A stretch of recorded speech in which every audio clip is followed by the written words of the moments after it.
Hi guys. Okay, it's been a while, but we're back.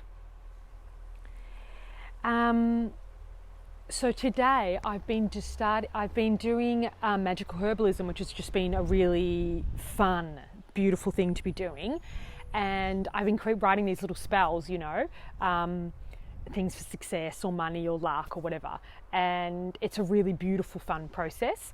But what struck me last night, in a couple of nights ago in bed, is that there's all these herbs that jasmine is for prosperity and so forth, but it's hard to get your hands on all these herbs all the time, and it's also kind of expensive. So last night I was like, well, hang on, I've got a garden, and in my garden I have an abundance of rosemary and also coriander. I have some mint as well, but it's just been planted, so it hasn't grown yet. But it was funny because the spell that I wanted to do was kind of like, we've just quit our day jobs, and we're trying to start going out on our own and being braver. And I was like, well, what do I need for that? And it was so funny because I was like, the things that I need for that are in my garden.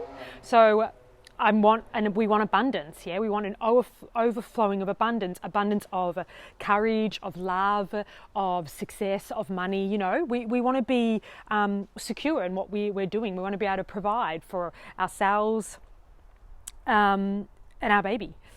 But it's funny because everywhere you walk around at the moment, rosemary is everywhere. Like, people have front gardens that are filled with rosemary. It's like overflowing. So I was like, well, that's perfect. That perfectly represents this kind of overflowing abundance.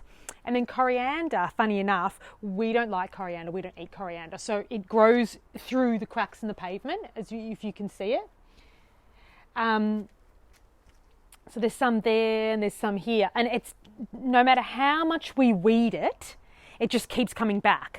It just keeps coming back, and it just makes its way all through the cracks of the pavement. So I was like, oh, well, that's really, really tenacious, right? Like, that is a tenacious herb. It's like, I will not be weeded. And I was like, and if we need anything, we need tenacity. So it was so funny because this spell I'd been thinking about for ages, and I hadn't felt well enough to do it. And then I started feeling better. And then I was like, oh, I don't need to go outside, I can pick the rosemary from my garden, I can pick the coriander, and then I can do this spell. So I'm going to pick some coriander, and I can smell it. And it was really hot yesterday, like 39, but today it's cooled down and it's rained heaps, so everything's really like fruity. And I'm going to pick some rosemary. Rosemary is always harder to... And then, they both smell. It's nice when if you're doing a bit of herbology, magical herbology, it's good to be present when you pick them, smell them, put them on your face. It's nice to connect with them. So we'll go inside and I will run through this ritual. Okay, so now that you've collected your herbs, it's a really simple process. So there's all colours that correlate with whatever you want. So orange, for instance, this candle looks more caramel than orange. It was orange when I bought it, but it's been so hot, I think it's changed. But anyway, it's orange in its essence. Orange corresponds with success. Purple corresponds with your intuition and like your higher power. Dark blue correlates with healing, and so on and so on. There's heaps. I'm using an orange candle. Colours they really are. When you're talking about magical herbalism, you're not only talking about herbs, but you're also talking about like incense and crystals, and because everything has energy, right? Everything's made from energy, so everything's putting out an energy. But the whole idea behind magical herbalism, behind magic anyway in itself, is this idea that everything on the planet has an energy, and you're simply using that energy, tapping into that energy, and then using it to affect change in your life. Positive change. That's what magic is. It's about positive change for yourself, positive change for people around you, and positive change for the whole world. So everything you do in the idea of magic is never harmful. I'm reading this beautiful book, and she said magic is very much as much about the mind as it is about the heart, and that every magic spell you go into, it should be done under love, under joy, or righteous anger. And I thought that was quite a clever way to do it. So essentially, you are picking herbs, you're using herbs, you're tuning into the herb's energy, and then you're empowering your own idea of what you want to put into those herbs, right? So whatever your idea is, so you're empowering them with your vision, right? And how you want them to help you. So you're tapped into this kind of abundance, this kind of tenacity, and then you're putting your ideas of what you want into them. And then you can say an enchantment, which is like a spell. I always write a spell because I love writing them. They're really fun. It's like writing a poem. So I really enjoy them. So I always do them, but you don't have to do them. They're not necessary. But I've done them with all mine. And yeah, that's the idea behind it. So with this one, I've just got my orange candle. And then I've got my 2 herbs in a little bowl. I've got this crystal, which I kind of always bring to my spells because I always put it in the full moon. So I feel like it's got a real moon energy. There's some energy there. And then I always bring my blessing doll. If you know the story behind, what is it? The Beautiful Vasala? It's this fairy tale. And yeah, this little girl, her mother dies and she gives her a blessing doll and she says, this is your blessing doll, it'll protect you, don't let anyone else touch it, always have it with you. She goes into the woods, she's with Baba Yaga, and Baba Yaga has all these initiations for her to do, which are completely impossible. And if she doesn't do them, she'll eat her. But she does them, right? She does all of them because her blessing doll's with her. It's essentially this idea that like we can't do it alone. We can't do it alone. And our ancestors are calling in a deep, magical, feminine power. And even though it might sound so crazy to people, it's your blood runs through them. You know, if you look at time as not being linear, but instead horizontal, then all your ancestors are all beside you anyway. Because everything's happening at once, right? In terms of time. But I might do another video on about ancestors because I've done a bit of ancestral feminine womb magic, and it's really powerful and really beautiful. But anyway, the first thing you really want to do is you want to relax. You want to clear your mind, yeah? So you're going to take 3 deep breaths and just try and clear your mind of everything because you want to be here and there. Here and now, sorry, here and now. Not here and there, here and now. So just 3 deep breaths.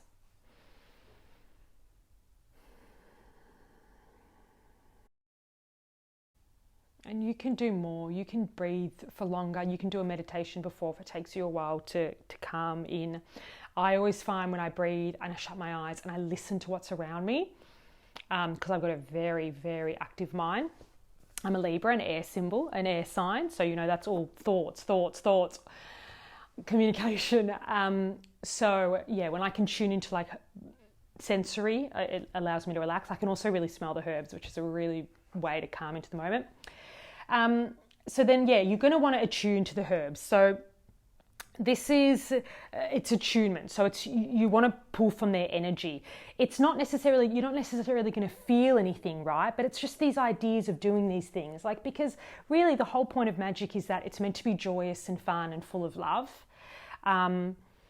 It's also this idea, magic, that you are connecting with your nature again. This whole idea of like the green witch to represent earth, the red witch to represent fire, the blue witch to represent water, the white witch to represent air. It's really just, I want to do another video about the witch archetype as well, because I think she's so misunderstood, but she really was just a custodian of the earth, you know, an earth keeper. I'm not saying she's a perfect archetype, not at all, but that's what magic's really about. It's just about connecting, and rituals are just so, they're so natural. They're so natural to us. And also magic is natural to us. If you read into the history of magic, which I've been doing, it has been around for so long. And actually the idea of magical herbalism, and herbalism in itself, is actually a practice that has been practiced amongst every culture around the whole world forever. There was a time when we were magical beings. We believed that everything was magic. And we used that. We were completely at one with the universe. And we've pulled away from that now. But this idea that progress has to be something new is, you know, progress can also be remembering something, you know, that was good for us. But magic is as natural to man as flying is to birds. So yeah, when you're in tune, you want to just close your eyes. You want to hold your hands over the herbs, touch them, run your fingers through them and just connect with them, try and get a feeling of what, they're feeling. Remember, everything has energy. That's not just that's a magical thing that has been around for a long time, but science has now proven everything has energy, everything. So you want to attune. So you want to run your hands through the herbs gently, feel their energy and just connect with them. However you want to do that.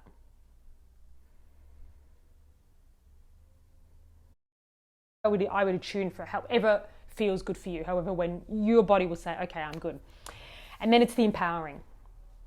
So this is when you're empowering the herbs with your own magic, your own energy, your own vision, right? So I was like, coming back to that magic idea is that everything has an energy. You're just using that energy to affect change in your own life. So for mine, with this abundance and tenacity, it's to do with me going out on my own, being able to have the tenacity to keep going even when it gets hard, because it's really hard going out on your own at the beginning and motivating yourself and not getting caught up in fear.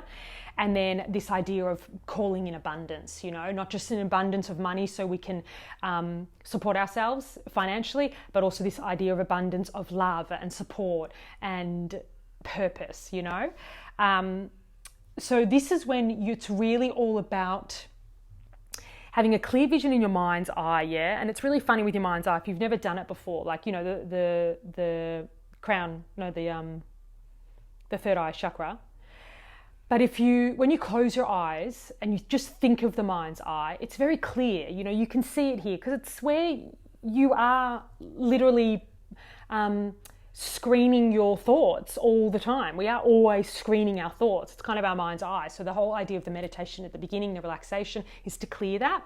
Then you really want to think about what your vision looks like. You have to be quite concrete in your vision, right? What does it look like? Are you calling in abundance and success and you want to be a doctor? Like, what does it look like? You in your scrubs doing surgery on people or whatever, like really clear. And then you have to feel, not only that you have to look at it like it's already happening. It's already happening in another time space, and it's the only thing stopping, getting in the way of it. It's really another good way to look at magic is time. Things don't happen overnight, right? So you really need to imagine what this vision looks like and imagine that it is done, and then allow those accompanying feelings to come up with it. They will come up with it as well. If you're imagining something you really, really want and you're imagining that you've already got it, the feelings are intense. A lot of joy, a lot of happiness. Every time we do these spells, I always look at Josh and he's always smiling. And then because you're empowering the herbs with your vision, you really want to feel that pulsating, all that energy into your hands, and then see the correlating color coming out of your hands, empowering the herbs. So orange, success. So you'll feel, and I'm not going to do it now because it will take too long, but I'm just explaining the idea behind it. I did it last night and I was so buzzy, and it was a very hot night and the cicadas were going and there were bats flying over our head, and I could feel her. She was vibrating so much, the earth, and all my energy was just pulsating in my hands. Your hands are an extension of your heart, right? You're doing this magic from your heart. And it was just this orange flooding into these herbs, That's when I do the enchantment. So you can do spells on your own or with with other people. If you're with other people, it's a really beautiful thing to hold hands, and channel that energy. Josh and I hold hands like in a circle. But otherwise, it's a beautiful thing just to have your hands, palms up on your knees, because someone else will hold your hands, your ancestors or your spirits or whatever. I'll read you mine just to give you an idea. So this is what I've written. I charge and call upon your powers, abundance of rosemary, tenacity of coriander, to bring forth and join me with love, a love that comes from above, to keep all obstacles from our path, soak us in success like a bath that is soon to be, to bring you and me great success so that we can be free. So it's really just about what you want, and this is what I'm talking about, the abundance. Like, I want to be soaked in a bath with success, but I want this love. I want to be, surrounded by love, but I'm asking to clear the obstacles out of our way. And the reason why we want to be successful is because we want to be more free in our lives, which is, what everyone wants. So I'll just repeat that. I'll repeat it again and again and again. You know, I'll feel power with it. And then once it's done, it's a really good idea to like shake your hands of that energy. You know, you've conjured some energy. You want to shake that out and finish it for the evening. Blow your candle out.